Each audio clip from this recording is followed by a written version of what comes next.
Hello student, इससे पहले हमने किया था संसाधनों के प्रकार कि संसाधन कितने प्रकार के होते हैं। अब हम करेंगे संसाधनों का वर्गीकरण। संसाधनों का वर्गीकरण 4 प्रकार से किया जाता है। सबसे पहले करेंगे उत्पत्ति के आधार पर। उत्पत्ति के आधार पर संसाधन 2 प्रकार के होते हैं: जैव संसाधन, अजैव संसाधन। जैव संसाधन वह संसाधन होते हैं जो सजीव होते हैं, अर्थात जो सांस लेते हैं, अर्थात जिनमें प्राणवायु होती है और वो सजीव होते हैं, जैसे मानव, पेड़ पौधे, जीव जंतु। ये सभी हमारे लिए उपयोगी होते हैं, इसलिए इन्हें जैव संसाधन कहा जाता है। अजैव संसाधन वह संसाधन होते हैं जो निर्जीव होते हैं और जिनमें प्राणवायु नहीं होती और हमारी आवश्यकताओं को पूर्ण करते हैं, जैसे चट्टानें, धातुएं।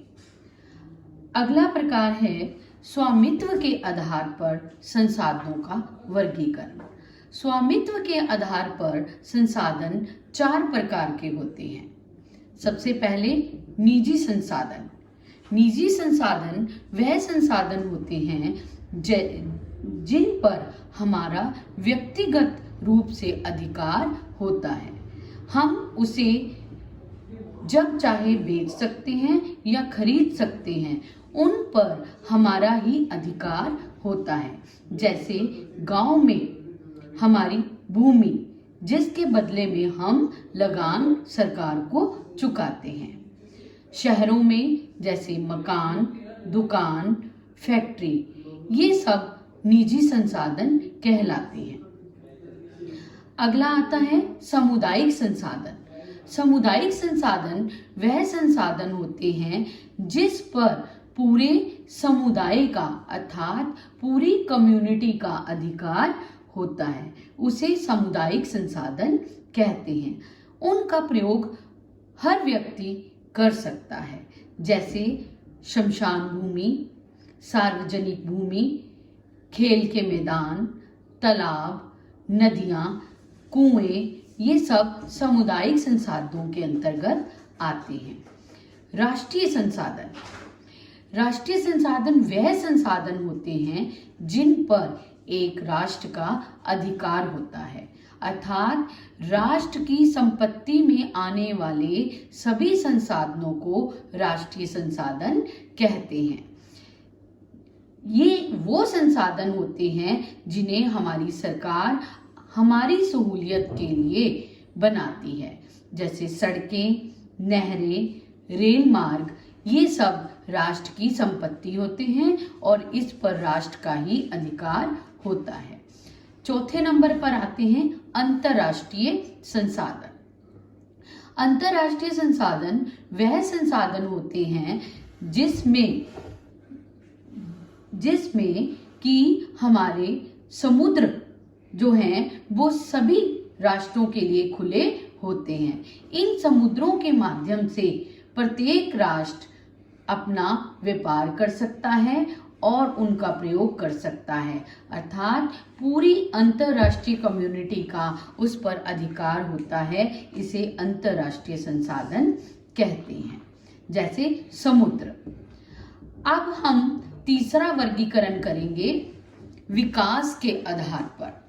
विकास के आधार पर संसाधन 4 प्रकार के होते हैं: संभाव्य संसाधन, विकसित संसाधन, भंडार और संचित कोष। सबसे पहले हम बात करते हैं संभाव्य संसाधन की। संभाव्य संसाधन वह संसाधन होते हैं जो हमारे देश में जिसके बहुत अधिक पाए जाने की संभावना होती है, परंतु हमारे पास तकनीकी तथा लागत या टेक्नोलॉजी की कमी के कारण अभी हम उसका पूर्ण रूप से विकास नहीं कर पाए हैं, परंतु भविष्य में हम इसका प्रयोग करने लगेंगे। उसे संभाव्य संसाधन कहते हैं।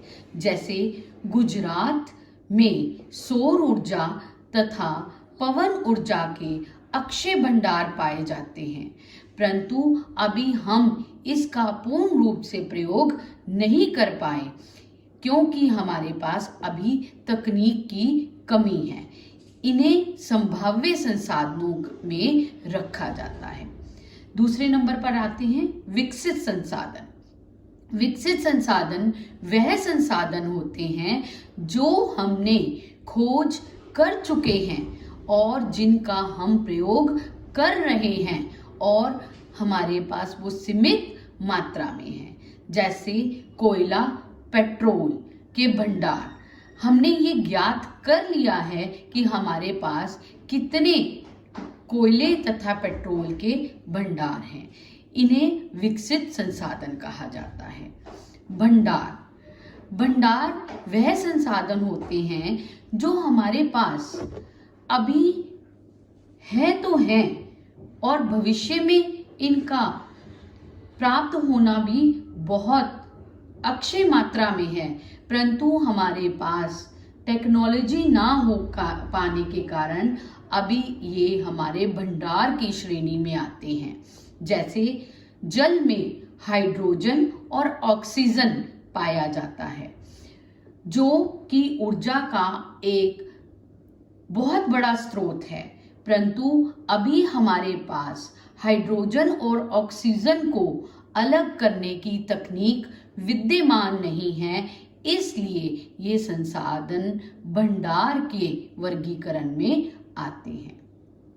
संचित कोश। चौथे नंबर पर आते हैं संचित कोश।